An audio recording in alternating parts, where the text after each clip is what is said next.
আপনারা দেখছেন পজিটিভ বার্তা platform. Think positive, be positive. ইতিবাচক চিন্তা আমাদের শক্তি, হাসি মুখে পথ চলায় আমাদের অভ্যাস। নমস্কার, পজিটিভ বার্তার পর্দায় আপনাদের সকলকে স্বাগত। আপনাদের সাথে রয়েছি আমি মিতা। চলে যাব আজকের বিশেষ সংবাদে।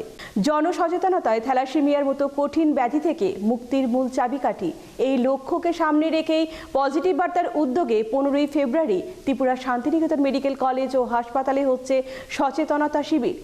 জনসচেতনতাই থ্যালাসেমিয়ার মতো ব্যাধি থেকে মানুষকে মুক্ত করতে পারে। সচেতনতার উপর জোর দিয়েছে ত্রিপুরা শান্তিনিকেতন মেডিকেল কলেজ ও হাসপাতাল।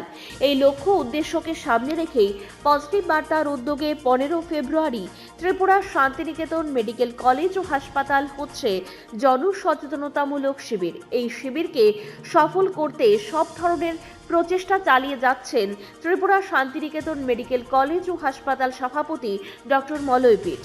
তিনি ইতিমধ্যেই থ্যালাসেমিয়া জনসচেতনতামূলক শিবিরকে সফল করতে অনলাইনে মিটিং করে প্রয়োজনীয় পরামর্শ ও নির্দেশ দিয়ে যাচ্ছেন। ত্রিপুরা শান্তিনিকেতন মেডিকেল কলেজ ও হাসপাতাল সভাপতি ডক্টর মলয় পিঠ বলেন, সরকার এবং কোকিলাবেন ভিরুভাই আম্বানি হাসপাতাল ও মেডিকেল রিসার্চ ইনস্টিটিউটের সহযোগিতায় আমরা ত্রিপুরায় এই ক্যাম্প করতে ইচ্ছুক। বিশেষজ্ঞ চিকিৎসক ডাক্তার শান্তনু সেনের নেতৃত্বে আগামী 2-3 মাসের মধ্যেই থ্যালাসেমিয়ার পুরো টিম ত্রিপুরায় আসছে। আগামী প্রজন্মকে সুস্থ রাখতে, সমাজকে সুন্দর রাখতে এই উদ্যোগ অত্যন্ত কার্যকর হবে বলে ওনার বিশ্বাস।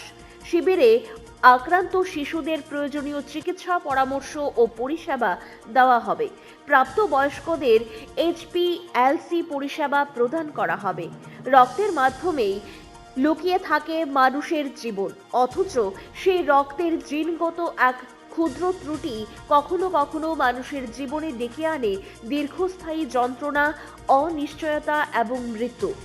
থ্যালাসেমিয়া এমনই এক নীরব ও বংশগত রক্তরোগ যা আজও সমাজের বহু স্তরে পর্যাপ্ত সচেতনতার অভাবে অজানা, অচেনা এবং অবহেলিত থেকেই যাচ্ছে। এই রোগে প্রাণ হারাচ্ছে বহু শিশু ও কিশোর।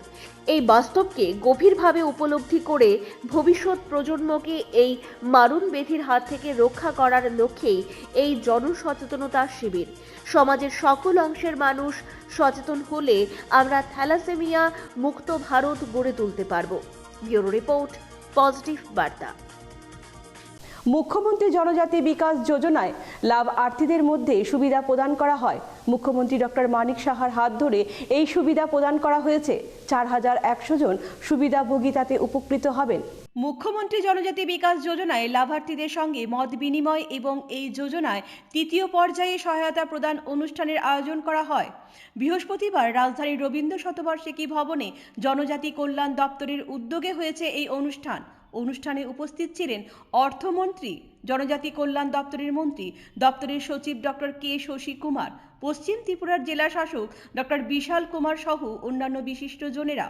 প্রদীপ প্রজ্বলন করে অনুষ্ঠানের সূচনা করলেন মুখ্যমন্ত্রী ডক্টর মানিক সাহা সহ অতিথিরা। অনুষ্ঠানে বক্তব্য রাখতে গিয়ে মুখ্যমন্ত্রী ডক্টর মানিক সাহা বলেন, কেন্দ্রীয় ও রাজ্য সরকার এই রাজ্যের জনজাতিদের উন্নয়নে কাজ করে চলেছে। জনজাতিদের আর্থসামাজিক অবস্থার মান উন্নয়নে সরকার যেমন কাজ করে যাচ্ছে, তেমনিভাবে জনজাতিদের কর্মসংস্থানের বিষয়েও সরকার কাজ করে যাচ্ছে। তিনি বলেন, বর্তমান সরকার এই রাজ্যের জনজাতিদের উন্নতিকল্পে বেশ কিছু প্রকল্প গ্রহণ করেছে। এইসব উন্নয়নমূলক প্রকল্পের মধ্যে রয়েছে পানীয় জলের ব্যবস্থা করা, রাস্তাঘাট, বিদ্যুতের ব্যবস্থা, স্কুল নির্মাণ, স্বাস্থ্য পরিষেবার মান উন্নয়ন। এর পাশাপাশি রাজ্য সরকার জনজাতিদের উন্নতিকল্পে পাহাড়ের মাটিতে রাবার চাষ, বাঁশ চাষ, বিভিন্ন বাগিচা ফসল উৎপাদনে গুরুত্ব দিয়েছে। তিনি অত্যন্ত খুশি এই যোজনায় বিভিন্ন ক্যাটাগরিতে প্রায় 4100 জন লাভার্থী সুবিধা লাভ করেছে। মুখ্যমন্ত্রী বলেন, ত্রিপুরার পৌরাণিক ইতিহাসের দিকে নজর দিলেই আমরা লক্ষ্য করি এই রাজ্য জনজাতি মিশ্র সংস্কৃতি রাজ্য ছিল।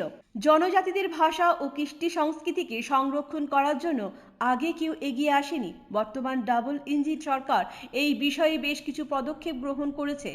এমনকি জনজাতিদের জীবন মান বিকাশেও নেওয়া হয়েছে কার্যকর পদক্ষেপ।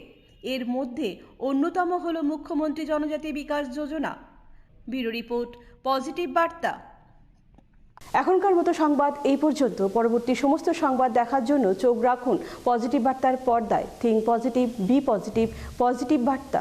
আপনারা দেখছেন পজিটিভ বার্তা platform. Think positive, be positive.